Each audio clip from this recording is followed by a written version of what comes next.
What's going on? I'm Chris Leible. This is the Agent and the Fan podcast. I'm joined with my partner, Lou Columna. Lou, how are you? I'm good, man. How you been? I'm doing great. The smog is gone, or whatever that that should be a logo for a shirt. The smog is gone. Smog is gone. I'll tell you what, that was very bizarre. Very sus, as the kids like to say. A million fires break out in Canada randomly. Okay. Anyway, that's not what this show's about. Lou, we got a great show today.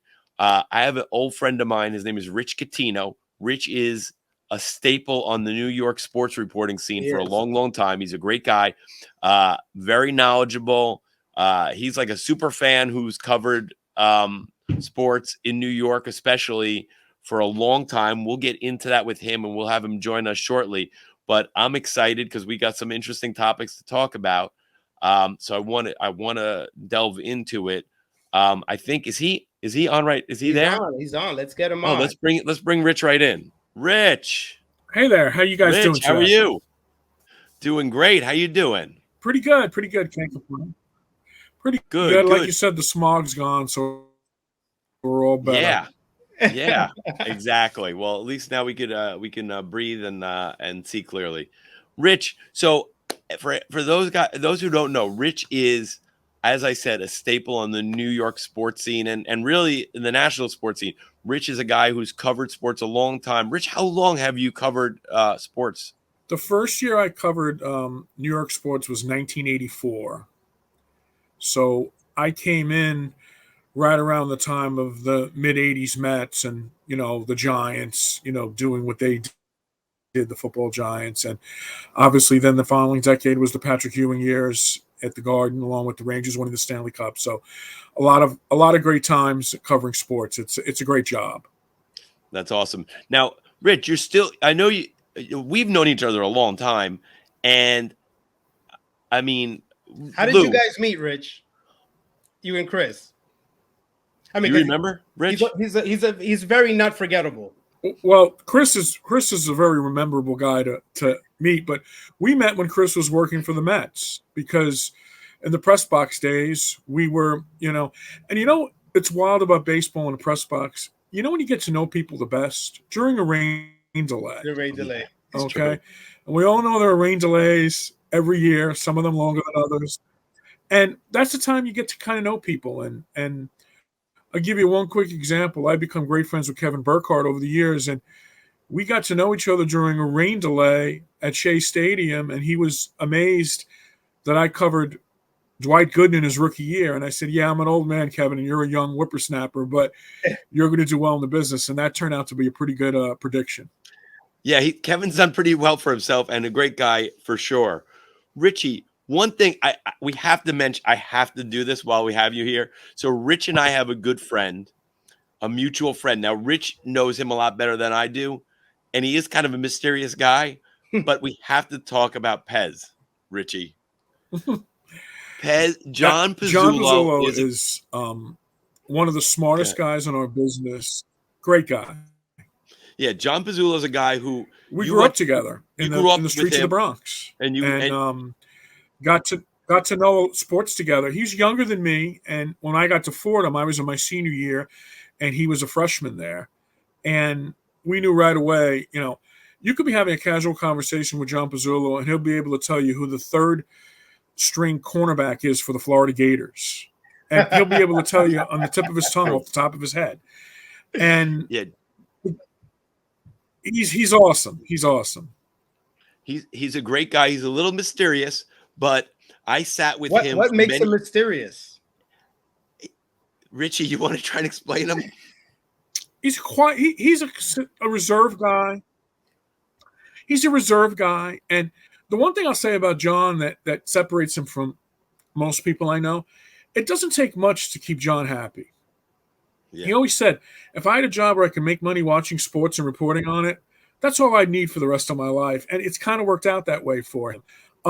It has. We also, even though we were 4 years apart, we went to the same high school in the Bronx. We both went to Cardinal Spellman High School in the Bronx. And again, we known each other a long time, played on softball teams together. And one of the things I love about Jon that I think he brings to the table more than most media guys do, he tries to think through the player's shoes. And he will always say to me, hard for me to criticize a player when I know that if I was on that field, I'd be the last guy on the bench would be 10 times better than me. And you always try to remember that. Doesn't mean you can't criticize players. That doesn't mean you can't critique them. But you always need to do it with respect and not involving their personal lives. And that's one of the things I learned from Pez early on in our lives. And the other great thing about Pez, you could not talk to him for 2 years and you could just pick it up where you left off the last conversation. Yeah, he's Jon Pezzulo. He's got a great memory, and he's a great part of it. Yeah, Jon Pezzulo is one of the most knowledgeable people. He's a great part of the Fordham experience. Yeah, he's one of the most knowledgeable people in sports. Not everybody knows him, but if you're lucky enough to know him, he's just a great guy and an awesome is just a wealth of knowledge for sure. Rich, your book, I find it really interesting. First of all, I love the title, but it's funny. I was talking about this recently. You could put your book in any era because it's ever evolving, ever changing. The press box, right? How we call a game, the before and after. Mm-hmm. It's ever evolving. I mean, now with technology, even more so. How was it, when you first started? I mean, I know there's a difference now, but how was it when you first started, and who was your mentor and who kind of led you that way? Well, I went to Fordham University and I worked at WFUV, and I was in the same graduating class with Michael Kay. Mike Breen was a year younger than me. Charlie Slows was 2 years younger than me. We're all talking about guys that have play-by-play jobs. And one of the things that I learned in the FUV experience, and this kind of takes me into sports a little bit as well, is the teams that win championships aren't always the most talented teams, but they're always the teams with the best chemistry. And I think broadcasting businesses are a lot like that. And what's the key to that? What's the secret to it? You got to want it as much for your colleague as yourself. Not more than yourself. Nobody's that selfless. But I think you got to want it for your teammate as much. And one of the things that's been great for me in covering sports, when I've been around guys that were great teammates, the David Wrights of the world, the Mariano Riveras of the world, the Mark Messiers of the world, were they great players? Absolutely. But they were even better teammates than they were players. And sometimes I used to leave an interview with them saying to myself, gee, am I a good enough teammate on my job? Can I be a better teammate? And it isn't about me, it's about us. And I learned that a lot from being around some of the great New York players that I was around. And another one is Chad Pennington, who had a very brief Jet career, but what a great teammate he was. And, he could have had a longer career if not for injuries, much like David Wright, much like Don Mattingly, but it just taught me a lot about life. When people say sports have life lessons, they are absolutely true on that. I think it's got greater life lessons than any other form of entertainment media. And just for anybody, Rich, Lou, you didn't mention that the book is called Press Box Revolution. Press Box Revolution, and it happens to be a great read. And I'm not just saying that because I blurbed the book on the back of I'm on the back cover of the book. Not only, right? as Rich had asked me, I was honored that to give my my opinion of Rich and the book.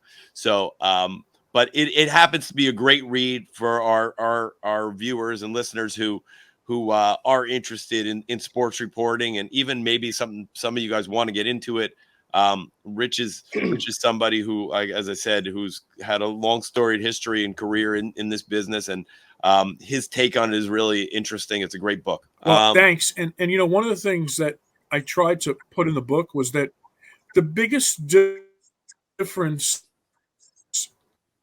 right now in media now, close to 20 years ago, is players' personal lives are out there for everyone to see. I think when that has happened, I tried to separate myself from that. And I'll give you one quick story. Years ago, I was covering a Met game, and it was late at night. It was a long game, and my press box phone rang, and I picked it up. And it was someone I used to work with years ago in ad sales, and she works now at Telemundo. And she said, Rich, we're going out to a salsa club tonight. You want to come? I said, we got a day game tomorrow. I said, what the heck? I'll go. Had a great time. And as soon as I walked in the salsa club, I ran into 2 players who were there. I just exchanged my pleasantries and went on my way. Well, the next time that player saw me, he said to me, Rich, you're on ESPN today. You were talking about today's game. You didn't mention that, you saw us in the club late at night. And I said to him, I'll tell you why that is, because that's nobody's business. And plus, I did it for a selfish reason. He said, what's that? I said, I don't want my boss to know that I was out till all hours of the night, too, for a day game the next day. But my point is that I tried to make the point to the player that if you screw up on the field, I'll be all over you.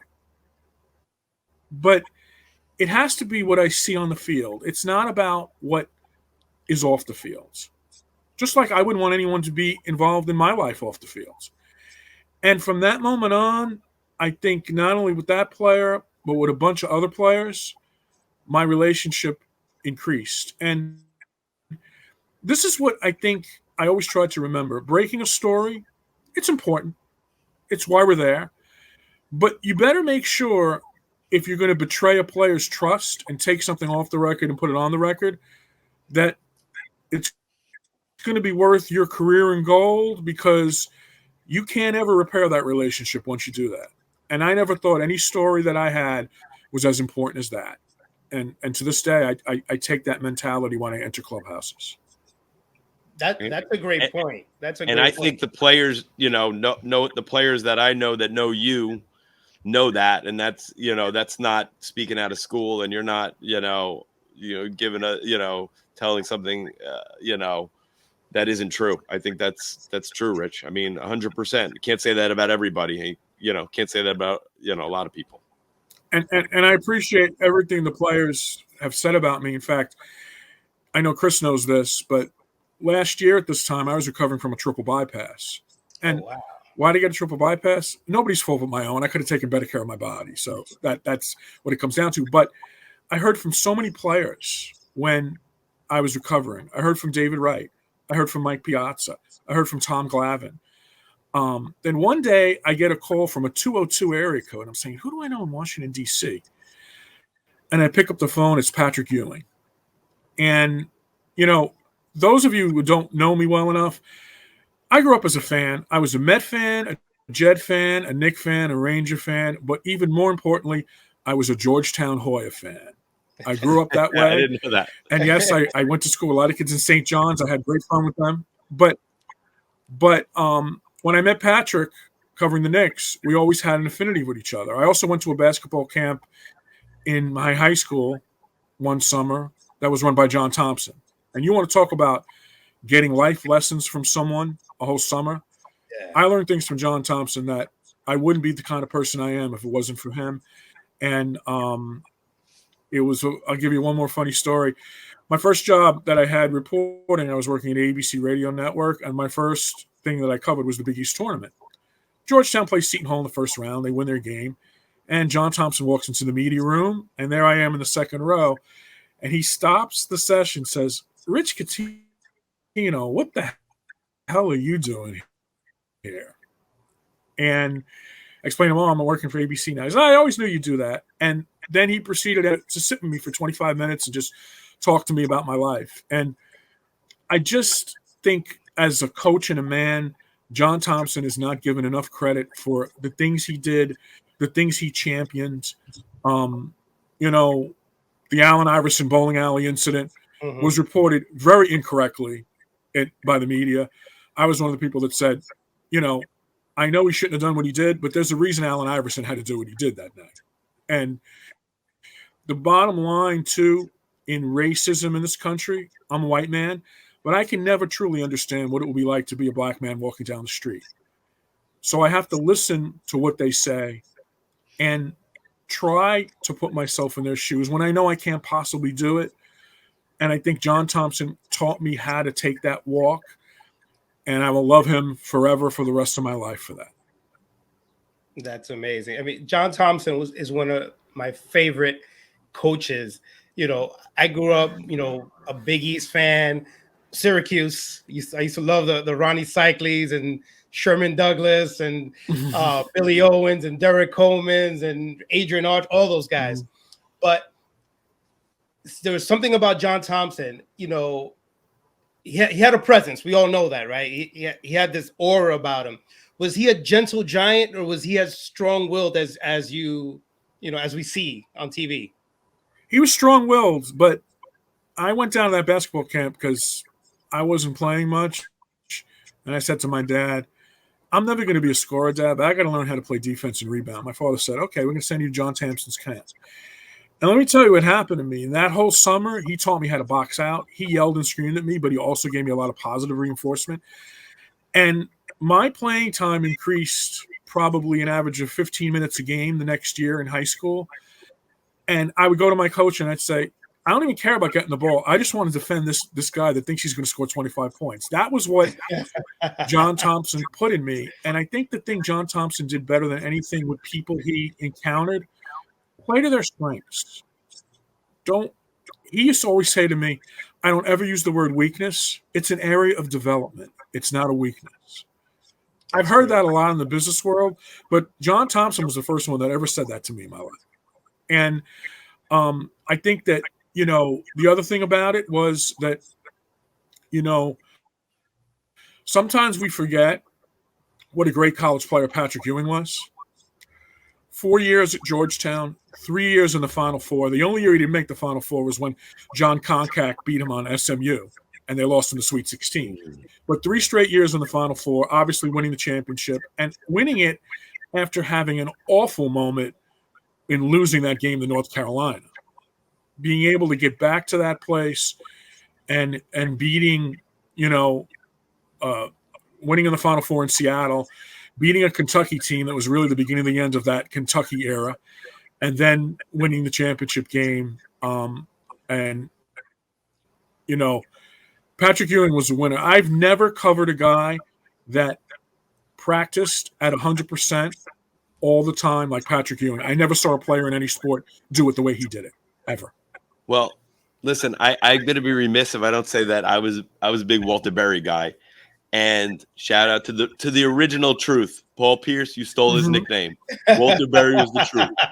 Thank you. Wooden Award winner. Richie, so we're talking. That's great. We're going and back. When I was at Fordham, we saw a lot of college football. Go ahead. I'm sorry. It's funny, Richie. When it's funny. I didn't talk about that. So Richie had spoken about WFUV. WFUV is the Fordham student radio station. And they actually, back in the day, had really the original sports talk show. Now it's everywhere. But back then, when Richie was in school, it was the sports talk. Now you had Art Rush Jr., right, Richie? And then and WFUV. And the craziest thing is, I have to tell you this.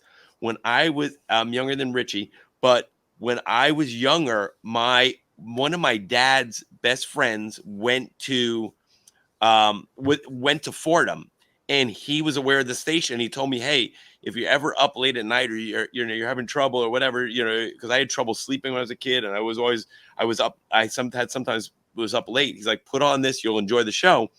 And I used to listen to it, and Richie said it. All these guys, I knew all their names before they even got out of college. So Richie was a name I knew. Jon Pezzulo, I knew. Mike Breen, I knew. Michael Kay, I knew. All those guys, they would go on the air and talk sports. And it was really a groundbreaking show. And really, that list is endless. There's so many guys who made it so far in the business. And, I talked, Doug Mittler's an old buddy of mine. And I know you know Doug really well. And so many great people came through that Fordham program. And that show, One-on-One was the name of it. And it was unbelievable. As a kid listening to that, I'm like, oh my God, these guys are talking about sports, and they talked about everything, every sport, even WWE. I know WWF back then, but Lou, you're not a big but we got to get into that on this show sooner or later. But they talked about everything, and for me, it was like, oh my, I can't believe I'm hearing this. So, definitely an inspiration to me in my career. it was. I felt the years I was there, you had guys like Michael Kay, Mike Breen, Charlie Slows, who does a great job on the Washington Nationals game. Yeah.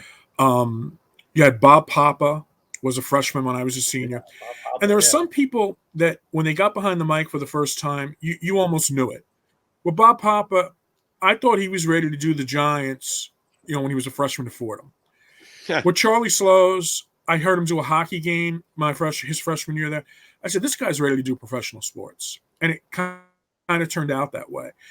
One-on-one was a very special thing because at the time, and still to this day, it's the longest-running sports telephone talk show in New York. And we had the show on Sunday nights between 11 at night and 2 in the morning. On NFL Sundays, that was just unbelievable. 3 hours after an NFL Sunday. And in those days, people didn't have DirecTV. They didn't get to see every game. So we would kind of go through a lot of the non-New York games just to give people a piece of what Walter Payton did that day, of what Marcus Allen did that day, of what Joe Montana did that day. And it created a lot of firestorm. I remember one year I was doing a show after a Jet game. I'll never forget this Jet game. It was in 1981, and it was the third game of the season, and the Jets had gone 0-3. And before that season, I had predicted the Jets would be a playoff team. So I got a lot of callers that night saying to me, Rich, I told you were crazy then, you're crazy now. I said, I'm not going to come off the prediction now. I know they're 0-3. I know the chance is slim, but I'm sticking with the prediction. So what did the Jets end up doing? They end up going 10-5-1 and going to the playoffs for the first time in probably 12, 13 years. Because 1970 they were there, and then 1981. They end up losing to the Bills in the wild card game. But I was right about that. And it got to be just a fun type of situation to do that show and talk about sports. And it provided us a real good springboard for getting into the business. And the FUV experience, I wrote about it in my book. I kind of coined FUV along with my time at Sports Phone, which was another thing I did early in my career, where this was before the internet and the bottom line. I remember that. And people had to get scores, and they would call our number. I'll never forget it, 976-1313. Every 5 minutes, we'd update the scores. And we probably provided a lot of gamblers' addictions. We probably intensified it in those years. But those two places were really the farm system, I think, for the time I was getting in the business. Yeah, no question. That was groundbreaking stuff. And you guys, and all the guys were great. And look at you all you guys went on to do great things. So that's pretty cool. Richie, so let's talk a little current events here. The Mets are struggling. They just got off a rough series in Atlanta. They just lost their big bopper, Pete Alonso, and literally just went on the injured list, joining Aaron Judge, which we'll get into in a second, Lou. But now both New York home run, threats are on the shelf. Worst possible time for the Mets, who blew 3 games in Atlanta where they had the lead and couldn't hold on. And they head to Pittsburgh this weekend. And I mean, Rich, what are the Mets going to do, and how do they keep it afloat? You're a very optimistic guy, and you're a big Mets guy. What do the Mets need to do here? It's a great question, because I look at this Met team and I say to myself, they built this team based on the starting rotation. And Scherzer and Verlander haven't gotten it done for whatever reason. Could it be injuries? Could be coming back? Could be never really having spring training. But those are all excuses. You don't get any excuses in a winning locker room. You only hear them in a losing locker room. I think Kodai Senga's been very good. So that's been a positive for the rotation. But Scherzer and Verlander have to straighten out. That to me is the simplest thing. Offensively, they have struggles, but the back of their baseball cards indicate to me that these guys, Lindor's going to come back. Lindor's too good a player not to come back. Marte's starting to hit now. The young kids that have come up have given them a jolt. Alvarez, double-digit home runs already. They have to tough it out till Pete comes back.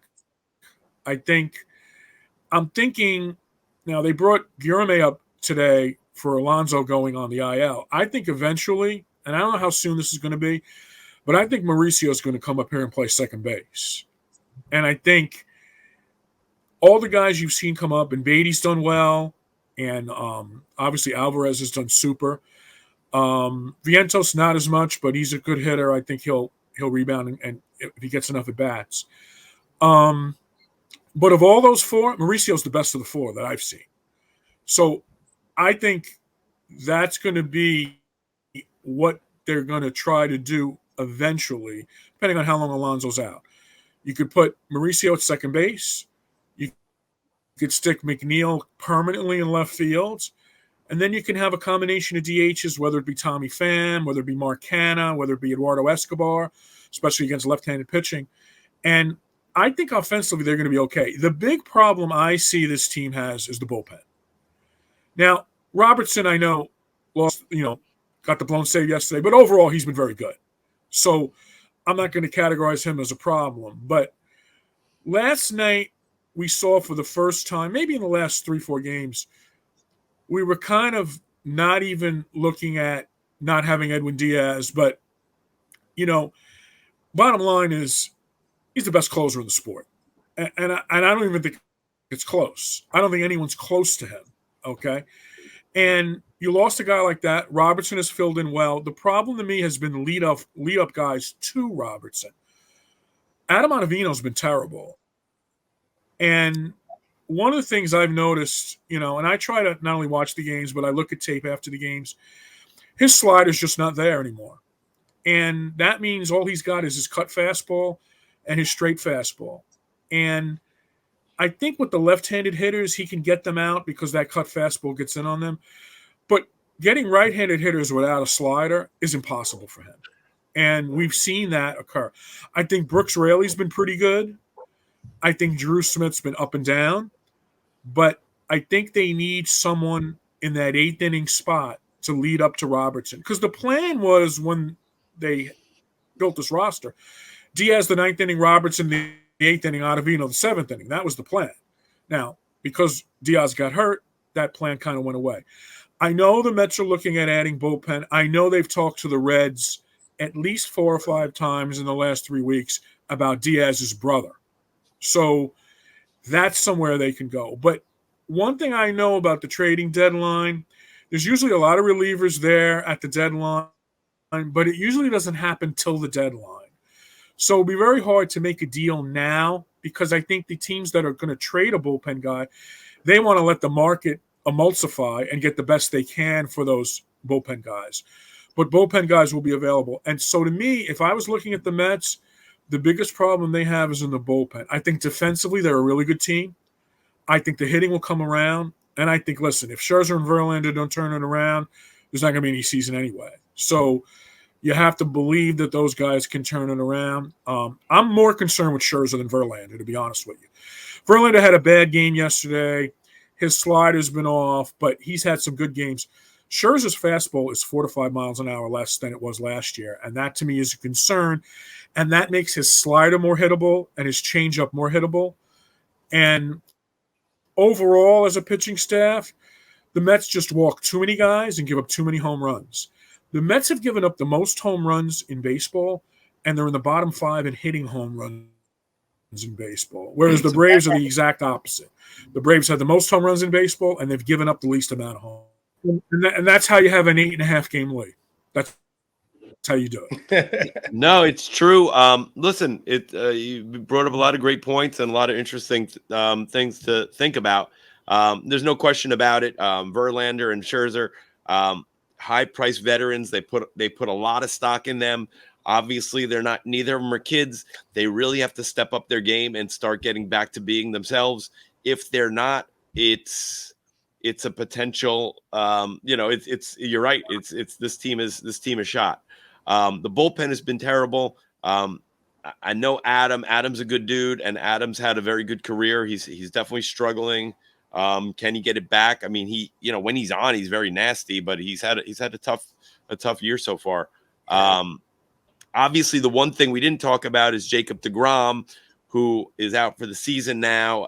Sadly, but the Mets, again, they did go less time on these veteran pitchers, but obviously they did, seem to have made a good move by letting Jacob go. Although obviously he could certainly come back and have a good rest of this contract. But at this point, like you said, I think there's still hope for Verlander and Scherzer, and hopefully they'll be able to turn it around for the Mets' sake.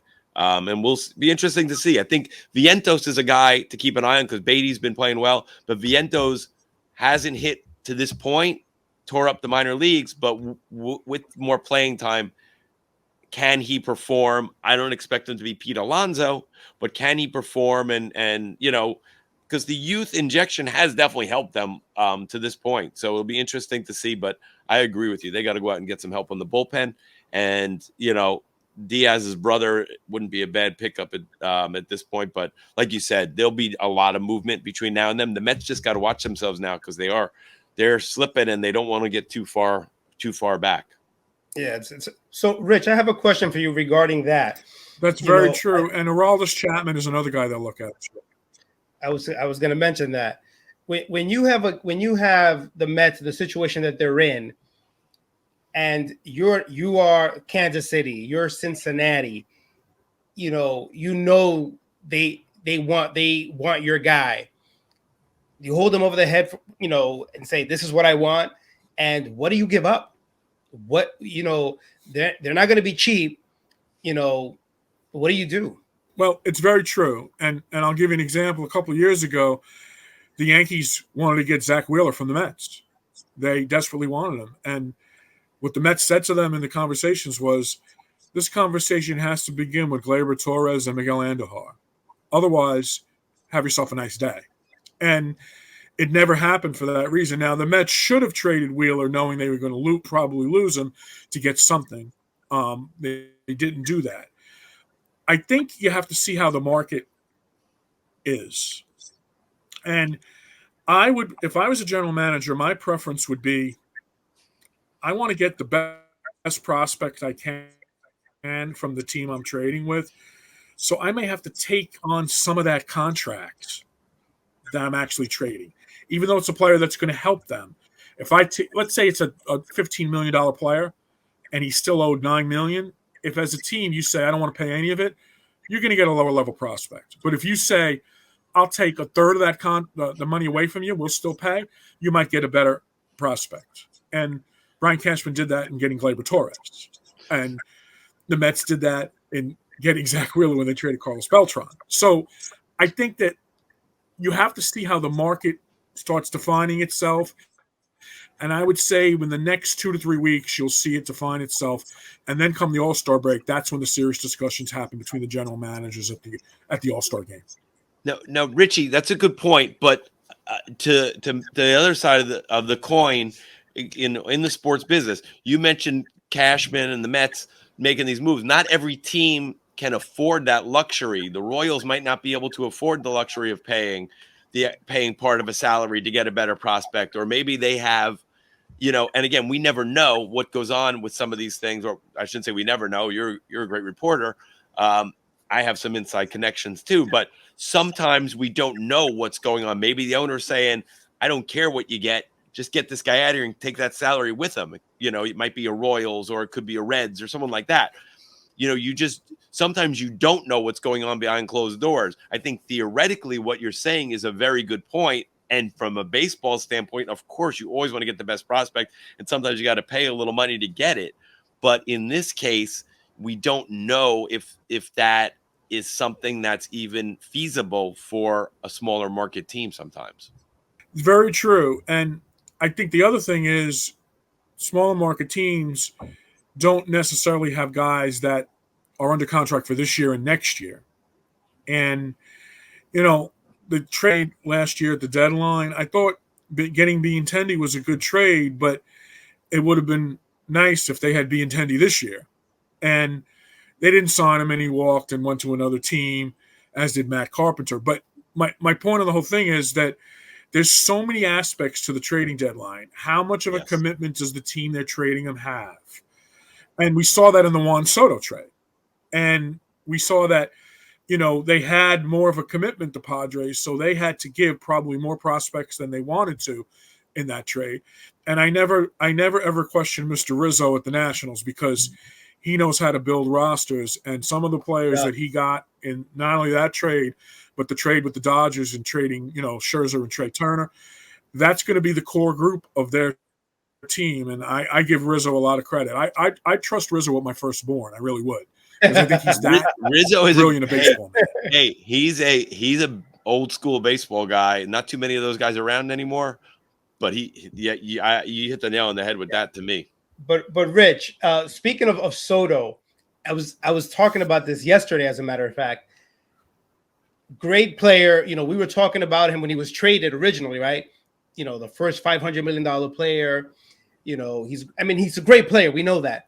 But I don't know if it's the San Diego thing, but you don't hear about him anymore. He's doing okay, but he's going to be a free agent. Is he going to be worth that money? I don't know if he is. I mean, if you're paying or you're talking about paying Ohtani the outrageous numbers that we're talking about, what do you give Soto? Well, Ohtani's an interesting case because I'd be very reticent to give Ohtani that money because I think the path he's taking, pitching and hitting and doing both things, I think emotionally and physically, that's going to drain you at some point. So the longer the contract is, the longer chance that the whole contract won't be effective. Juan Soto is an interesting guy because not only does he put up the numbers offensively, but he knows how to command the strike zone. He walks a lot. He's not afraid to pass the baton to the next player. He's defensively a terrific player. You want to talk about five-tool players? That's a five-tool player. If there was a five-tool player in the Webster's dictionary, there'd be a picture of Juan Soto there. Yeah. I don't know what the problem is with the Padres, but sometimes it's like in basketball. When you have too many stars, there's only one ball. So they have to kind of work with each other. And they got a lot of talent on that team. They got a big-time closer on that team. They got, I would say, well above average starting pitching. And they got a big lineup. I can't understand how the Arizona Diamondbacks are in a better spot in the division now than the Padres are. Yeah. I can't explain that to you because the Padres roster I thought was the best in the National League. And I think sometimes when you get traded like he did, the expectation is so high that, especially when you're playing at home, you feel like you have to wow the crowd. The old New York Rangers used to tell me this all the time.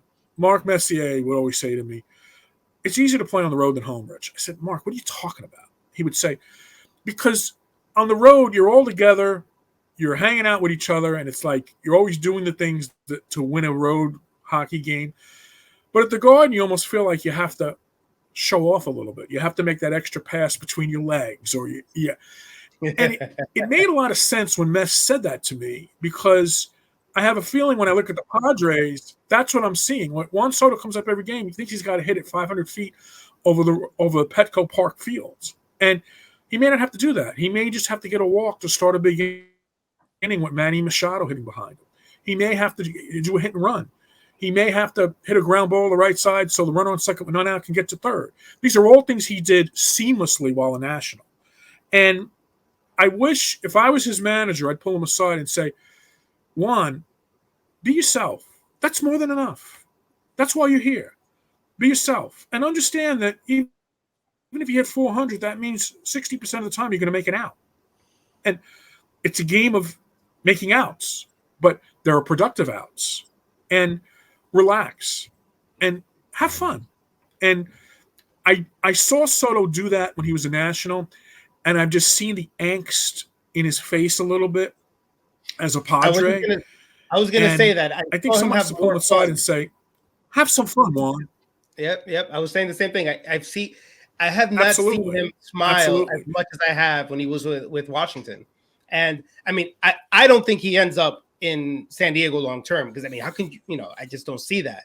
But there was rumblings a couple of weeks ago they were looking to get rid of someone on the Padres, right? you're not going to get rid of Manny. You just signed him. Mm-hmm. Tatis is there. He's the obvious one. Right. And to your point, I think the destination for Juan Soto could be Fenway Park. He would kill there. I mean, I could see Juan Soto in Fenway Park. That's interesting. Very interesting. My 9-year-old does the Soto shuffle. Now the question is, what do the Red Sox have to give up? Do they have to give up a Devers to get him? Who knows? Well, yeah, I mean, for that, it's negligible at that point. You keep who you have and who you know. Devers is Devers. You keep him. But it's funny. Like, he just was the guy who, again, I don't know if it's the West Coast factor where you just out of sight. For me, it was almost out of sight, out of mind, because I just didn't see. You didn't hear about him, and it's interesting. Well, Lou, I think part of that is because he was such a lightning rod last year, because everybody knew the Nationals had the potential to trade him, and it was probably a pretty good chance it was going to happen. And it was like, who is going to take him? What's it going to take to get him? Are they going to sign him? Are they going to lock him in long term? Yeah. Is Scott Boras going to give in? All those factors were there. So he was a polarizing figure the whole, and once he got traded, it's almost like, okay, well, now it's just playing baseball. There's nothing really else to discuss, which of course he's a terrific baseball player, but it was just more the excitement of what does the future hold for him? I think that's why he's been a little bit. Yet, given all that, Chris, but given all that, the Padres still beat the Dodgers in the playoffs last year. Yes. That's right. If you were a genie and gave the Padres GM one wish, that would have been it. Beat the Padres. Obviously, right. maybe win the World Series, but beat the Padres. And I beat the Dodgers, and they did. And you're right. They've been the doormats for the Dodgers forever. And yep. I can't think Juan Soto had nothing to do with that. I do think the Padre pitching was a big reason. We saw that when they played the Mets. I think the pitching was a big reason. But defensively, they played well, and their bullpen outpitched the Dodger bullpen in that series. But Juan Soto being in the lineup had to have a little to do with that at the very least. No question about it. Well, he's going to always help any team he's on anyway, like you just said. So Exactly. Rich, before we let you go, I wanted to know baseball, basketball, football, and hockey. Which was, in each of those in your career, which player was the most entertaining, most fun, most engaging, most surprising that you covered in all of these sports? I would say in hockey, I would say Mess, but Gretzky was even more unbelievable to be around than Mess. Really? Because what Wayne Gretzky did in hockey would be like if a baseball player hit 400 4 straight years. That when the goal scoring reign he was on. And just a real engaging guy, talked a lot about social issues, talked a lot about he is the guy in hockey. In the NBA, I loved being around Charles Barkley. Charles Barkley was just – when I used to cover basketball and Barkley was playing, my editor only gave me one rule. You got to get Charles Barkley cuts. You have to get actualities from Charles Barkley. Great guy. One day, we're sitting in the locker room, and I'm waiting to talk to Barkley. And Barkley just looks at me. And he didn't know my name, but he knew me covering a lot of games. I believe he was on the Suns at this point. He goes to me, "You're Italian, aren't you?" And I said, I said, "Yes, actually, I'm half Italian, half Portuguese, but I'm half Italian." He goes, "I like hanging out with you guys. I like partying with you guys. The only problem is at the end of the night, you see some dead bodies sometimes." and listen, as an Italian person, I should have taken affront to that. But I laughed because it was hysterical. And then guy Rich, he would always say that. And, so Barkley was the guy I loved covering in basketball.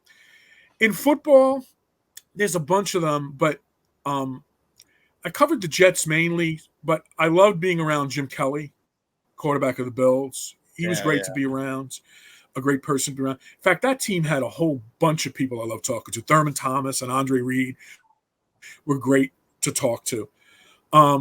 From a Jet perspective, covering the team, Freddie McNeil, Wesley Walker, great people to deal with. Greg Buttle, who's now in our business. Baseball, Altoon was good, but he was kind of a quiet guy, Altoon. That was my guy. I never saw a guy go over the middle and love going over the middle like him. Never saw that in my life on any other wide receiver. I like being around Mark Gastineau. I was pretty friendly with Gastineau. In fact, when I started covering the Jets, they used to do their training out in Hofstra. This is before they moved to Florham Park. And I just started getting, my dad loved football, but my mom was kind of into football. I said, why don't you come to training camp? You can watch him work out. So I introduced her to Mark Gastineau, and he stood there for 25 minutes talking to my parents, like just about stuff and things. Awesome. I'll never forget that. And that's why when sometimes people tell me, oh, Gastineau was this, Gastineau was that, I said, but I saw the other side of Gastineau. That was really a great guy. Baseball, there's so many. Bernie Williams is one that comes to mind that I really love being around. From the Mets side, if you don't like being around David Wright, you need to have your brain and your heart checked, I think, because a great guy. I loved dealing with Jose Reyes. Jose Reyes, to me, was genuine. I know a guy who knows the best way you can describe him, genuine. Pedro Martinez, I love talking to him. I could sit talking pitching with Pedro Martinez all night. Whenever I talked to Pedro and he talked about pitching, I left there saying, gee, I never knew that before. I can't tell you how many times. Johan Santana, another guy I loved interacting with. Carlos Beltran, loved interacting with him. From the Yankee perspective, too, guys like Paul O'Neill were great to deal with. Mariano Rivera, forget about how great a player he was, but to be honest with you, the world needs more people like Mariano Rivera. Forget about his pitching for a minute. What a great person, a great human being to be around. And never said no to an interview, even when he had a bad game. Never said no. Well, Roger Clemens, that's a guy I could have done without, but that's a story. Richie, I have one thing before we let you go for and wrap the show up. I have one thing, and you could talk about it if you want. If you don't, we're going to cut this out and we're carry on. You told me a story years ago when you were interviewing Carmelo Anthony, I believe up in Westchester. Or you went to interview him for, I think you were at ESPN at the time, and Stephen A. Smith jumped in and said, no, I'm going to handle this one. Can you tell that story? Yeah, that's a true story. I'm getting ready to interview Carmelo Anthony, who's a great guy to deal with, Carmelo. And Stephen A. Smith goes, I'll take care of this interview. And Carmelo puts his hand out towards Stephen and said, Rich is fine. I'll deal with Rich. And Stephen A. Smith had to walk off there like a dog that just got hit with a can over his head. And listen, Stephen A.'s not a bad guy.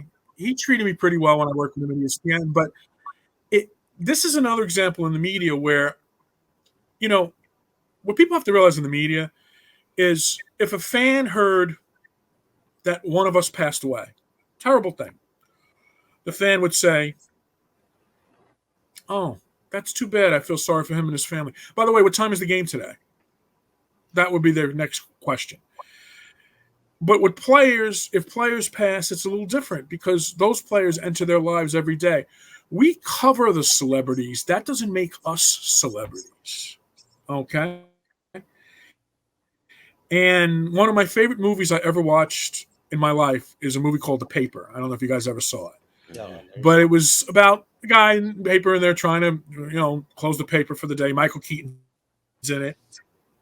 And Robert Duvall's in it. And Robert Duvall says to his staff, one thing we got to understand is we cover celebrities.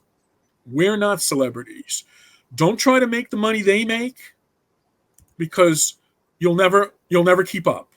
And I try to remember that all the time, that I have a job that others, fans out there, would probably do for nothing. And B, I get a chance to watch the greatest athletes in the world, and I respect that. That doesn't mean I can't criticize them if they play poorly, but I have to respect what they've gone through and what they've sacrificed to get to this point and what their families have sacrificed to get to this point. And I try to never forget that. And I think some people in the media don't think about that enough, and I wish they would. No, that's great, Richie. Richie, I really wanted to thank you for coming on. This has been fantastic. It's been a great show. Always great to have you on, buddy. Thanks again for taking your time and joining the podcast. Lou, awesome job today. We'll see everybody next time. Have a good one, everybody. Thanks, Rich. Appreciate it. Great show, guys. And now you got a permanent listener every week. Thank you. Take care. Awesome, Richie. Thanks, man.